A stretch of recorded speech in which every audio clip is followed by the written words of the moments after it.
Hey guys. How are y'all? First things first, I want to comment very briefly on Mr. Cummings' passing. For those of you who know, I was in Congress for a couple years with Mr. Cummings and on the committee with him. Had a chance to work with him on a day-in, day-out basis, and he would be missed. He was a classy guy, and I enjoyed much working with him. And the condolences from my family and all of the White House group to his family today. He will be sorely missed. Now, getting on to the business at hand, I understand it's been a fairly slow news week, so I thought we'd introduce a couple of things. I did want to come out here with my Nationals hat on, but they told me that that would violate some type of rule, so I couldn't do that. I was also going to wear my Montreal Expos hat, and then they said that would be foreign interference in the World Series, so we can't do that either. So we're going to talk about the G7. We talk about what we're going to do. We're going to announce today that we're going to do the 46th G7 Summit on June 10th through June 12th at the Trump National Doral facility in Miami, Florida. The focus of the event will be global growth and challenges to the global economy. Specifically, we're dealing with things like rejuvenating incentives for growth and prosperity, rolling back prosperity-killing regulations, ending trade barriers, and reopening energy markets. So taking a lot of what we have been doing here domestically with such success and trying to encourage the rest of the world to get on board. As we sit here and our economy does so well, you look all across the world right now, and the rest of the world is either at or near recession. And we really do think that we have hit on a formula that works not only here, but that would work overseas. We're going to take the G7 as the opportunity to try and convince other nations that they can have the same successes by following the same model. Now, let's talk about the site selection process, because I know you folks will have some questions about that. How do we go about doing this? First of all, we use a lot of the same criteria that have been used by past administrations. There's a long list of the accommodations on site, the ballrooms, bilateral rooms, the number of rooms, the photo ops, the support hotels that are there, the proximity to cities and airports, helicopter landing zones, medical facilities, etc. So we use the same set of criteria that previous administrations have used. We started with a list of about a dozen just on paper. And we sent an advanced team out to actually visit 10 locations in several states. We visited California, Colorado, Florida, Hawaii, Michigan, North Carolina, Tennessee, and Utah. We got that list down to just under 10, and the advanced team went out to visit those. And from there, we got down to 4 finalists that our senior team went out to look at. They looked at, I think it was 1 in Hawaii, 2 in Utah, and then the Mar-a-Lago facility in Florida.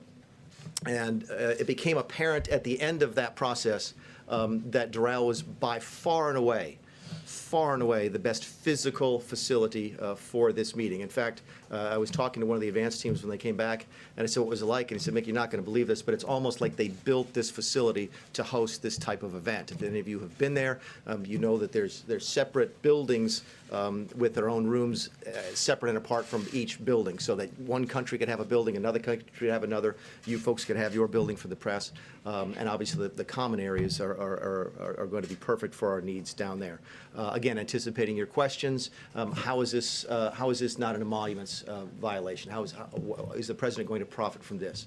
I think the president has pretty much made it very clear since he's got here that he doesn't profit from being here. He has no interest in profit from being here. It's one of the reasons that he's not taken a salary since he's been here. He's given that salary to charity. Will not be profiting here. We had talked about the possibility of whether or not the president could actually do it at no cost. They understand there's difficulties with doing it that way. But we also have difficulties, obviously, if they charge market rates. So they're doing this at cost. As a result, it's actually going to be dramatically cheaper for us to do it at Doral compared to the other final sites that we had. So we're looking forward to that meeting. Again, June 10th through 12th of next year for the 46th G7. Now, my guess is, with that official part of the briefing finished, there's going to be some questions about a variety of things that are going on in the world. So if we can do something together, that would be great. Can we take the questions about the G7 first, go through those, and then we'll take a chance to maybe ask a couple questions about the other stuff before the end of the day. Eamon? Yeah, thank you. So how is this not just an enormous conflict of interest for the president to host the G7 at his home resort? And how will the president continue to criticize the Biden family for self-dealing at the same time he's doing this? Okay, a couple different things. First off, you're not making any profit. I think we've already established that. I think some. opportunity. It's a huge. I've heard that before. I guess I've been the chief now for about 9 or 10 months, and I always hear it. Whenever we go to Mar-a-Lago, it's a huge branding opportunity. Whenever he plays, at Trump Mar-a-Lago, we play golf at Trump Bedminster. He goes to play golf at Trump up in Sterling, and everybody asks the question: is it not a huge marketing opportunity? I would simply ask you all to consider the possibility that Donald Trump's brand is probably strong enough as it is, and he doesn't need any more help on that. This is not like it's the most recognizable name in the English language and probably around the world right now. So no, that has nothing to do with it. That's why listen, I was skeptical. I was aware of the political sort of criticism that we'd come under for doing it at Doral, which is why I was so surprised when the advance team called back and said that this was the perfect physical location to do this. So I get the criticisms. So does he. Face it, he'd be criticized regardless of what he chose to do. But no, there's no issue here on him profiting from this in any way, shape, or form. What's the difference between this and what we're talking about, the Bidens? Well, first of all, there's no profit here. Clearly, there's profit to the Bidens. And second of all, I think if there's one difference that you look at between the Trump family and the Biden family, Trump family made their money before they went into politics.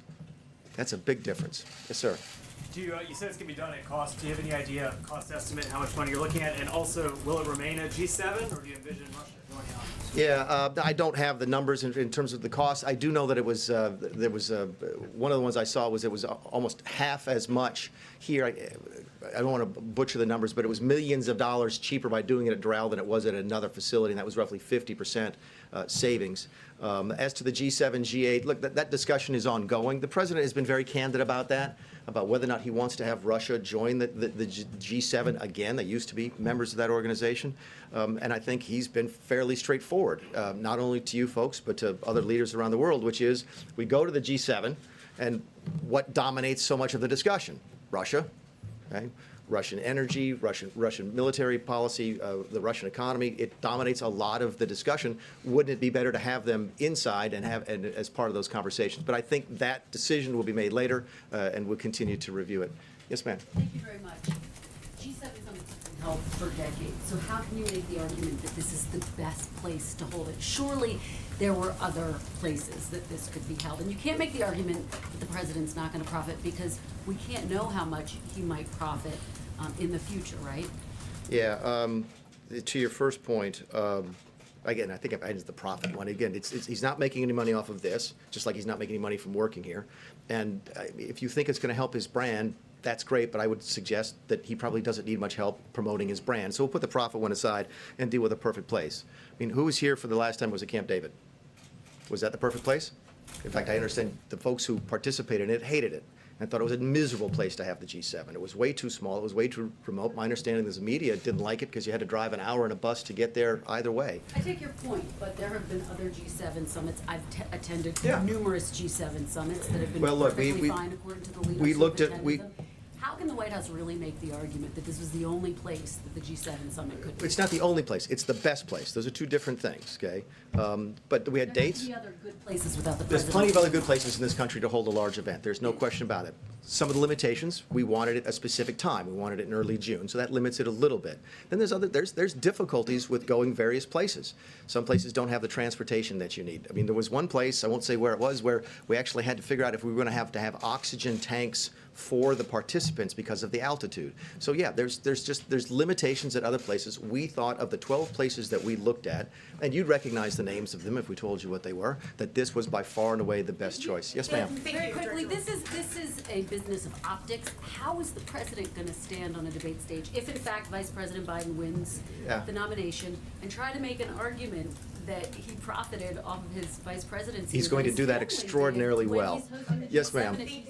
Yeah. So you were talking about how this is the best place, or Yeah. one of the best places to have this. Okay, so is this going to be self-contained just at Doral? Are there other hotel rooms you think you'll have to get, or is there anywhere else that you'll have to? Yeah, one of the advantages, I understand that one of the advantages that the advance team came back with about Doral was the fact that it could be sequestered off from the rest of the city, and that nearly all of the operations could be on that one piece of property. I think the president said there's almost 900 acres there, so it's a huge facility, and we'll be able, with a lot of open space. I think there's 3 golf courses, so there's a lot of space available to us, and we do anticipate the entire thing being on that campus. Now, including hotels, like talked about additional hotel rooms. Do you think you'll have to get additional hotels involved in that?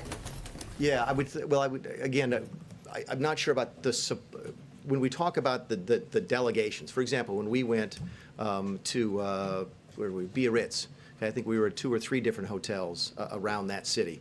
That would not be the case here. The American delegation would stay on campus. The British delegation will stay on campus. The Germans will stay on campus. Whether, and you folks will be there, whether or not there'll be other folks who are using up hotel rooms in the Miami area, I can't speak to that. Local authorities. What local authorities have you been in contact with about this? Yeah, I haven't asked that question, but we do that as part of the advanced team. We'll do that with each of the groups that we work with, but I'm not familiar with those. Yes, ma'am. Yeah, a video shown last weekend at that resort, actually a doctored video showed the president killing members of the news media and his political opponents. Why do you think he hasn't spoken directly about the sentiment behind that video? Have you asked him? I'm sure. You guys face it. Oh, but we put out a statement. You had a chance to ask him that question yesterday, and you asked him something else, which is fine. But hold on a sec. Hold on a sec. Your question was why he hasn't asked it. We did as a White House. We listened to that. We didn't like that. I think we condemn that. That's not. He's the president. He has What Twitter do you? with 65 We million didn't. followers. We did not. Did you think that we would? I mean, that doesn't sound like a very strong Oh, condemnation. come on, John. I Come mean, on, that this it was awful. I mean, I remember seeing the movie. No, that has no place here. I think we've condemned that. I don't know if he's seen it or not. I have. Will the Yes, sir. president come before the cameras and say the same, Mr. Appreciate it. Mulvaney? I Will the president come before the cameras and say I the same? Go ahead. understand that you're trying to put it in a place that you think is the best. Yeah. And maybe save the taxpayers some money, which is important for all of us. But sometimes because of the appearance of impropriety, Yeah. you don't make that call. Can you at least understand and acknowledge that just the appearance of impropriety makes this wince-inducing, and maybe this is something that you want to reconsider? How did that conversation go in the room? The president knows that. Listen, the president, we know the environment we live in. You all know the environment that we live in. And he knows exactly that he's going to get these questions and exactly get that reaction from a lot of people. And he's simply saying, okay, that's fine. I'm willing to take that. The same way he takes it when he goes to Trump Mar-a-Lago, the same place when he goes to play Trump Bedminster. He got over that a long time ago. We absolutely believe this is the best place to have it. We're going to have it there, and there's going to be folks who will never get over the fact that it's a Trump property. We get that, but we're still going to go there. Yes, ma'am. Thank you, Mr. Mulvaney. Aside from what your advanced team did to look for the perfect place, Yeah. what role did the president play in selecting Doral, including getting it on the initial list of 10 or 12 places in the first place? Yeah, I think that's a fair question. We sat around one night, we were back in the dining room, and I'm going over it with a couple of our advance team. We had the list, and he goes, what about Doral? And I was like, that's not the He's craziest the one that idea. initially brought it up. It makes perfect sense. We're all familiar with it, so it's not like he said, oh, this is what Doral is, and I have to explain it. He said, no, what about Doral? I'm like, you know what? That's not the craziest idea we ever heard. We sat down and went, go look at it. Yes, sir. Thanks, Mick. I wanted to ask you about, as it relates to this decision that you've made, as the host country, couldn't the president simply, as the host country, invite President Putin to represent Russia at the G7? Yeah, I think we can, because I think as I understand how the G7 works, there'll be other leaders there anyway. For example, I met with Scott Morrison, the Prime Minister of Australia, at the G7, even though they're not there. I assume he came at the invite of President Macron, and we could do the same thing. But in terms of, I think the question I got originally was turning it from the G7 into the G8. Okay. My question was, could he simply invite President Putin to attend? I think he probably, yes. If the question is, can he physically do that? Yeah, I think he can. Not whether he can, of course he can, he's president. But would he consider doing that? It's not come up. I think the conversation we've had about whether or not we turn it from the G7 to the G8, that could be an intermediate step. Yes, sir. You mentioned that the president is willing to take the criticism on this, but what about the country itself? Is there any value to sending a message to the world, especially given that all that's happened with foreign interference and attempts at foreign interference in our country, that this president in this country is not open for the kind of self-dealing that happens in other countries? Is that not an important message to send when you're inviting the world to come here to the United States? No. What's your question? I have a non-G7 question. Any G7, any last G7 questions? I got one more. About the G7 Yeah. property, a couple of things. When you Yeah. say it's the best property for this to take place, so Yeah. the first question is, why has no other G7 ever been held there before? Because they didn't go look at it. So, I don't know. Why did they have it at Camp David? I mean, seriously. I mean, for those of you who are there, I'm a little bit familiar with it. I've talked to the folks up at Camp David because I was up there recently and asked, I said, didn't you guys hope? I think it was a G8 back then, 2004, something like that. And they said it was a complete disaster. I'm like, okay, I wonder how that happened. How did that decision get made? Last G7 question then, if I can. You were Yeah. talking about the president's, this video where the president was seen shooting members of the media and others that was played at the Doral property there. They said that we haven't had the chance to ask him that question yet, which we have. But broadly, the president has tweeted 45,000 times. 45,000 times. How come the president hasn't used that Twitter account to more than 60 million followers to condemn it? You're his chief of staff. Yeah, the White House put out a statement about it. I mean, that's... Because he's tweeted I tell you 45,000 what, times. the next time you ask him, you guys, again, it's not like the man hides from you folks. Okay, I think he's done almost 100 face-to-face interviews with you. Okay. Anybody else on G7? You said, is there any precedent in your studying of the G7 of a G7 summit being held at a property owned by the president or a president? And my second question is, as you're looking at the content of what you want to do next year, it's probably going to be hot in Florida in June. Will climate change be one of the issues that you discussed? The first question is, no, I don't know if another president has ever done it. I don't know if another president has owned a property that was even considered for G7, so no, we haven't. I don't know the answer to that question. Climate change will not be on the agenda. Yes, sir. Thank you. President Trump has called for the exposure of the whistleblower on Ukraine. Are we done on G7 then? Is that the yes. collective? Is that the collective will? Yep. I got one gentleman. Yes, sir. Go ahead. Last one on G7. Well, you began your remarks talking about the passing of Mr. Cummings. Yeah. Just to show the American people that this is above board, are you going to share documents that show how you arrived at this decision with the Congress? No, but I would imagine we would share dollar figures with you afterwards. I mean, that's ordinary course of business. That shows the merits of each By the way, and you're going to decision? get this answer a lot. Okay, I don't talk about how this place runs on the inside. So if you ask us, if you want to see our paper on how we did this, the answer is absolutely not. Yes, sir. Yes, there will almost certainly be a House Judiciary Committee hearing about this site selection. Do you think so? Jerry Nadler has already talked about that. Do you really think so? Do you think they have time to do that? Yeah.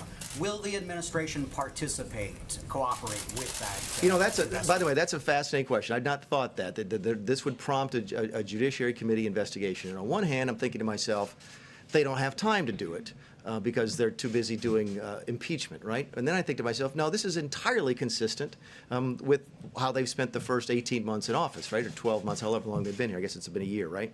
They'd rather do that than talk about tax policy, then talk about drug policy, then talk about opioids, talk about health care. So that's a fascinating question. I don't know if there will be a Judiciary Committee inquiry into this. My guess is there probably will be, and we'll look forward to participating in it. Is anybody, these are all G7 questions are now. Okay, now we're moving on to something else. So who hasn't asked? John Carl has not asked a question yet. So actually, a clarification on your first statement on the G7. You said 5 finalists. And you said Mar-a-Lago was one of the finalists too? Yeah, 4 finalists, I think. We started with 12 on a sort of a list. With the team visited, the sort of a first team visited 10 of those, and I think I identified the states.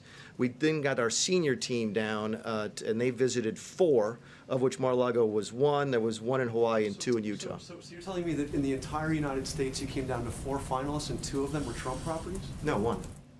Mar-a-Lago. I'm sorry. I'm sorry. No, I'm sorry. I missed Doral. Yes, Doral. I'm sorry. Yes, no. Okay, so Mar-a-Lago was not involved. Mar-a-Lago was not close to being sufficient for the G7. I'm sorry. Thank you for clarifying. If I said Mar-a-Lago about where we visited and it was Doral, I apologize. Okay, the record is corrected. All right. So to the question of Ukraine, can you clarify, and I've been trying to get an answer to this, was the president serious when he said that he would also like to see China investigate the Bidens? And you were directly involved in the decision to withhold funding from Ukraine.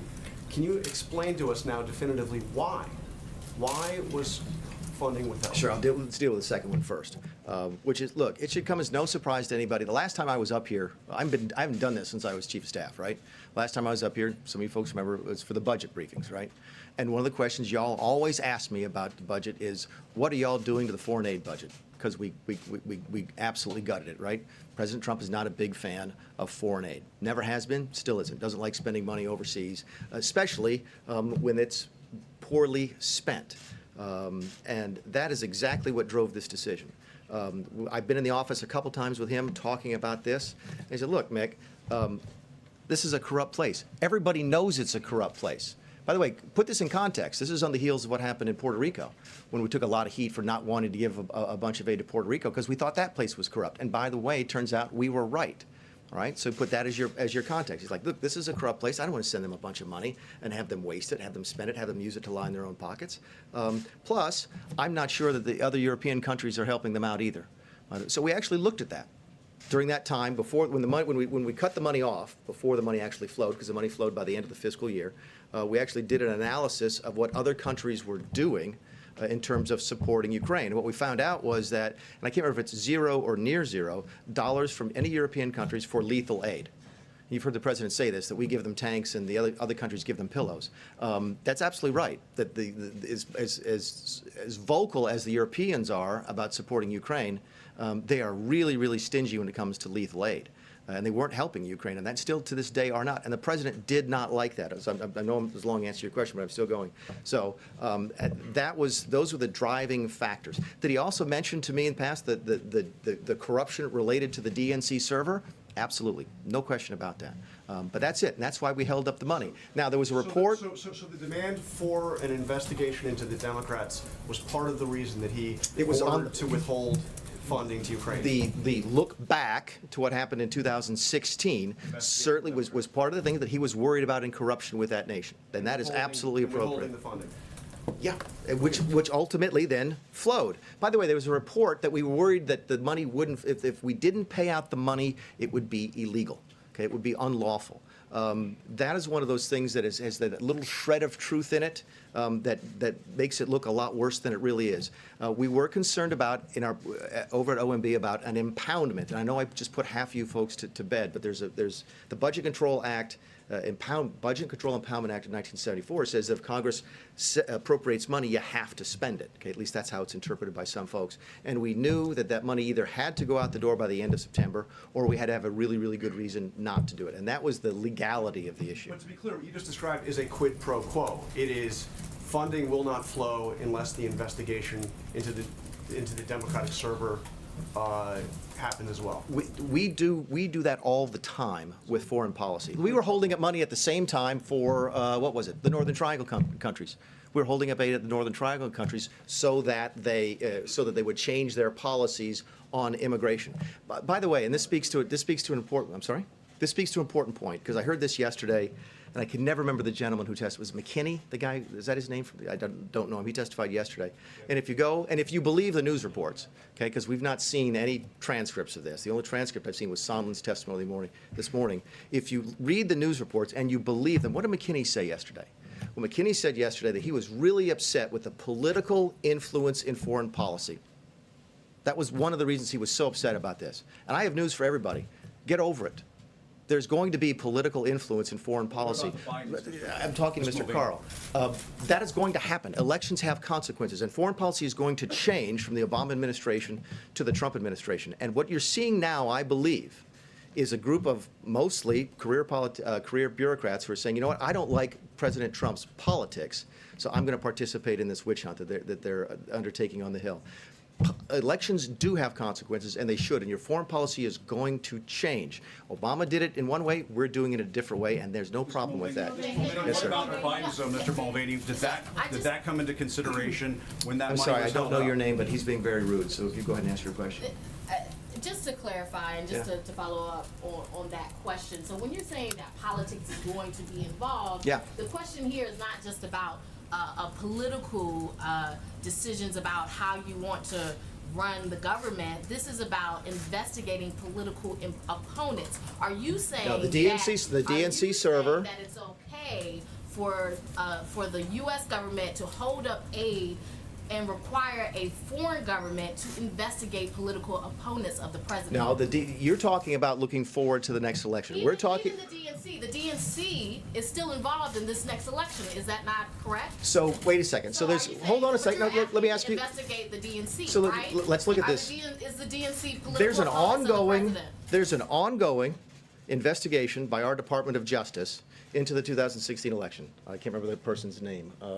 Durham. Okay, that's an ongoing investigation, right? So you're saying the President of the United States, the chief law enforcement person, cannot ask somebody to cooperate with an ongoing public investigation into wrongdoing? That's just bizarre to me that you would think that you can't do that. And so you would say that it's fine to ask about the DNC, but not about Biden. So Biden is running for the Democratic nomination, right? That's for 2020. That's a hypothetical because that did not happen here. No, but I would ask you. No. On the call, the president did ask about investigating the Bidens. Are you saying that the money that was held up that had nothing to do with Biden? No, the money held up had absolutely nothing to do with Biden. There's no question, and that was the point I made to you. And you're drawing a distinction. You're saying that it would there be were wrong three factors. Again, I was involved with the process by which the money was held up temporarily. Okay, 3 issues for that: the corruption in the country, whether or not other countries were participating in the support of the Ukraine, and whether or not they were cooperating in an ongoing investigation with our Department of Justice. That's completely legitimate. Yes, sir. Thank you. Regarding the secretary over at the State Department, the Deputy Assistant Secretary for European and Eurasian Affairs, George Kent, reportedly testified that you asked him to step down from any issues regarding Ukraine. Is that true? Do you? Who said that? It was George Kent. I'm sorry, I don't know who that is. Is that somebody who testified this week? Yes. I don't believe I've ever talked to anybody named George Kent in my life, nor have I asked anybody to resign their position over this. Okay. And also, another thing is that there have been reports that you had been conducting a review of the phone call with Vladimir Zelensky, the Ukrainian president. The question is, what are you doing? Is that true? Do you acknowledge that you've been conducting that review? Or was the call just perfect, as the president has said? Again, no one here had any difficulty with the call. We do think the call is perfect. We don't think there's any difficulty with the call at all. I've read it several times. By the way, it was not on the call. Somebody in my office was on the call. No one raised any difficulty with me on the call at all. I understand that, in fact, no one on the call in here thought there was any difficulty with it. Let's get to your point about what we're doing inside. So was this an attempt to actually uncover the whistleblower? No. Here's what it is. It's like, look, if you're having the House do what they're going to do, doesn't it simply make sense for us to sort of try and find out what happened? This is one of the questions I don't understand from you folks that we get all the time, which is some of you have criticized us for having a war room. Okay, which we don't, by the way. You don't have a war room when you haven't done anything wrong. Clinton certainly had a war room. I think Nixon did, but they actually did something wrong. We didn't, so we don't have a war room. But at the same time, then when we say that, you say, well, you're not taking it seriously. Yeah, we are. I mean, we do. It's part of what we do. Look, when you work for the Trump administration, you're used to this kind of attention, right? We know how to do this, and we do this, and we're preparing for it. Yes, we're having lawyers look at it. Yes, we're having our PR people looking at it. If we weren't doing that, we would be committing malpractice. But I don't think there's anything extraordinary that we're doing. We've been dealing with oversight from the Democrats since they took office. In fact, it's all we've been dealing with the Democrats since they took office, because we certainly haven't been doing much legislating since they've been here. Yes, ma'am. I'm trying to get folks who haven't asked a question yet. Chief, in light of the depositions that we've heard, do you believe that Rudy Giuliani's role as an outside advisor to the president is problematic? No, that's the president's call. I mean, actually, Steve Scalise got to ask a similar question today on television. I thought his answer was great, which is, look, you may not like the fact. In fact, I understand from reading his opening testimony that Gordon Sondland didn't like the fact that Giuliani was involved and said that in his testimony. Okay, that's great. You may not like the fact that Giuliani was involved. That's great. That's fine. It's not illegal. It's not impeachable. The president gets to use who he wants to use. The president wants to fire me today and hire somebody else. He can. From the actual, the president gets to set foreign policy, and he gets to choose who to do so, as long as it doesn't violate any law. Okay, and he doesn't violate any laws regarding confidential information or classified material, anything like that. The president gets to use who he wants to do. Yes. Did the president direct you or anyone else to work with Rudy Giuliani on Ukraine? When was it? There was the May meeting, and I think this has been widely reported. In fact, I think Sondland mentioned it in his testimony, and I'm pretty sure that Rick Perry mentioned it in his interview yesterday with the Wall Street Journal, that in the May meeting in the Oval Office that I was in, I think Senator Johnson was there, as well as Mr. Volker was there. The president asked Rick Perry to work with Mr. Giuliani. And did you think that was appropriate when you were asked as well? I wasn't asked. You were not asked. That was my question. Were you or anyone else asked? Yeah, and I think the answer to your question is that the President told Rick Perry, who I think was sort of, he was, the issue, one of the reasons they were in there, obviously, talking about energy, that we were very interested in trying to get Ukraine as an energy partner. That's why Mr. Perry, Secretary Perry, was so heavily involved. And that's when the President said to Mr. Perry, yeah, go ahead and talk to Rudy. Yes, you haven't asked a question yet. Yes. Well, hold it. Shadow foreign policy. Look, that's a term you're using. That's a pejorative. What is a shadow foreign policy? The President asked. Outside the normal channel. Who else is in the room? Rudy Giuliani, who's in the room when the President's having this conversation? Okay, it's Gordon Sondland, our ambassador to the EU, Kurt Volker, who is our special designated envoy to the Ukraine. I sat next to Mike Pompeo yesterday at the meeting with the congressional leaders, and I said, "Look, I understand I coordinated a coup against you by putting Sondland and Volker in charge of Ukraine policy." And he leans back to me and goes, "They both work for me." There's not a shadow policy here. The President is entitled to have whoever he wants to work. I'm 100% comfortable with that. Yes, sir. Oh, I'm sorry. I did. Yes, I'm sorry. No Yes. problem. First, to follow on that question, can you describe the role that you played in pressuring Ukraine to investigate the Bidens? And secondly, can you walk us through the meeting that President Trump was dangling over Volodymyr Zelensky to happen right here at the White House? What were the preconditions of that meeting, and was investigating Burisma one of them? The first answer to your question is none. I didn't have any. What was your question? What did I do to Ukraine or something? Nothing. Did you do anything to pressure Ukraine to investigate the Bidens? No. So what's the second question? The second question is about the meeting that was he supposed dangled? to happen here at the White House between the two presidents. Yeah. Can you walk us through the discussions for that meeting? What was on the table for a precondition, and was the investigation of Burisma ever brought up as a condition to meet with President Trump? No, not to me, and not to anybody I know of. I was never in a conversation that had the word Burisma in it. But as to investigating the Bidens, then. Okay, or the Bidens.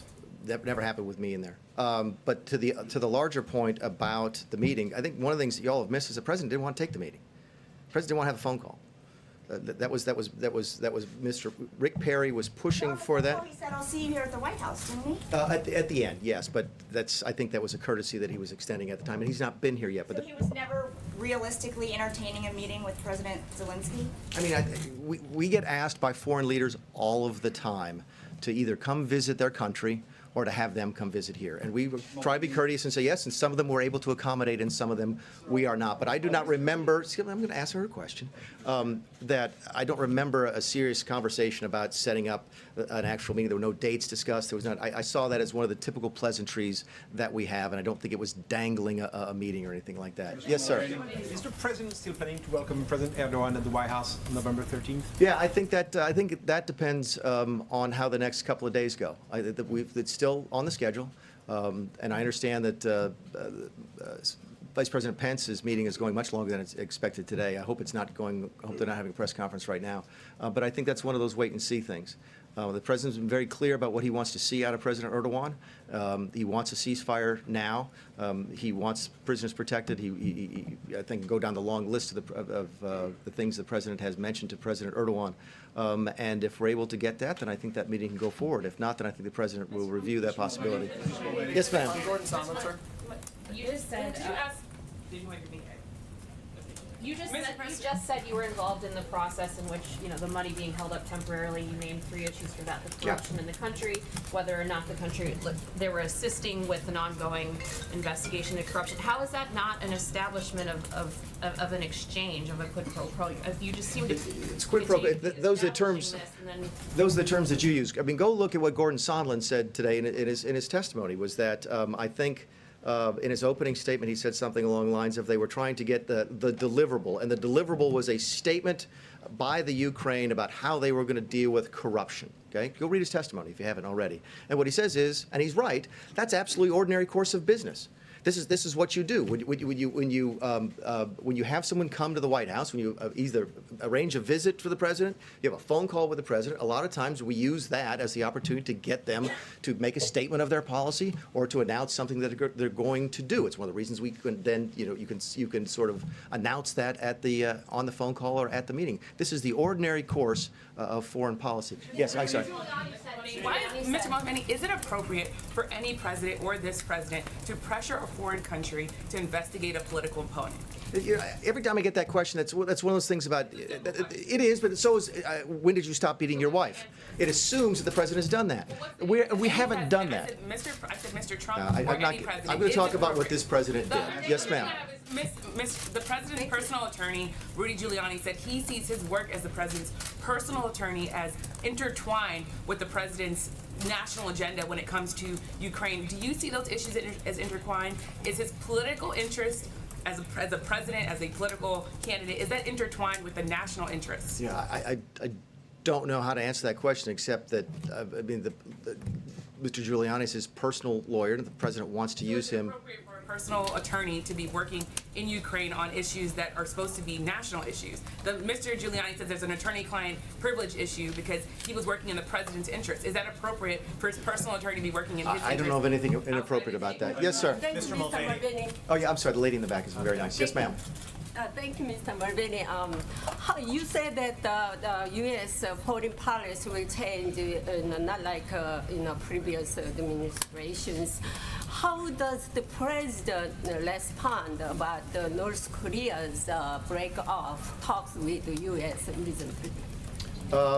If the question is responding to breaking off talks, is there news in the last couple of days on that? Yes, October 5th, Stockholm and Sweden.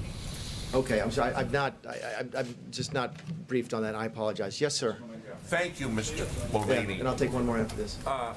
There have been published reports that you were objecting within the president's official family to the appointment of Ken Cuccinelli as to head up the Department of Homeland Security. Is that so? And if so, what is your objection to his possible appointment? I have none, and I think Ken will be good at the job. Yes, ma'am. Sorry, did I really ignore you the whole time? You're sitting in the front row and I haven't asked you a question yet? I'm sorry. Same with me, Mr. Mulvaney. So, if there was no quid pro quo in the call, if it was routine, if he didn't even want to do it, and, it's all's on the up and up, why did it have to go into this more restrictive server? Why was it moved from the one server to the other? All right, let's good. I'm glad we got that. It's a good one to finish on. I'm not going to answer your question the way you want me to, but I'm going to answer your question, so give me just a second. I am not going to sit here and talk about how we handle classified information in this building, okay? I got a couple questions before about my private conversations with the president. I don't talk about those either. I'm not going to talk about that, but I do want to address it, and here's why. There's only one reason people care about that, right? That's because they think there's a cover-up. They hope some of them hope that there's a cover-up, that, oh my goodness gracious, there must have been something really, really duplicitous, something really underhanded about how they handled this document, because there must be a cover-up, because there's always a good cover-up when we've got an impeachment, right? Nixon had a cover-up of the tapes, Clinton had a cover-up of the relationship with Lewinsky. There must be a cover-up here, right? Let me ask you this. If we wanted to cover this up, would we have called the Department of Justice almost immediately and had them look at the transcript of the tape, which we did, by the way? Right? If we wanted to cover this up, would we have released it to the public? And by the way, I'm glad that now all of this concern about how the document has been edited and what do these ellipses stand for, because I heard Adam Schiff go on television yesterday, or yesterday, the day before, and say, we don't need to hear from the whistleblower anymore, because now we have the transcript, or the memorandum of communication, or memorandum of document, okay? Everyone wants to believe there's a cover-up. You don't give stuff to the public and say, here it is, if you're trying to cover something up. So I'm not going to answer your question by explaining how we handle documents in this building. All I'm telling you is that you can stop asking the questions in there because there's no cover-up, and I can prove it to you by our actions. Look, I know we could do this all night. No, I'm not going to take any more, but it's nice to see everybody. Thanks again. All right. You did take a question. Why are you afraid to take questions from CNN, sir? Sir, why isn't the EU ambassador involved with Ukraine?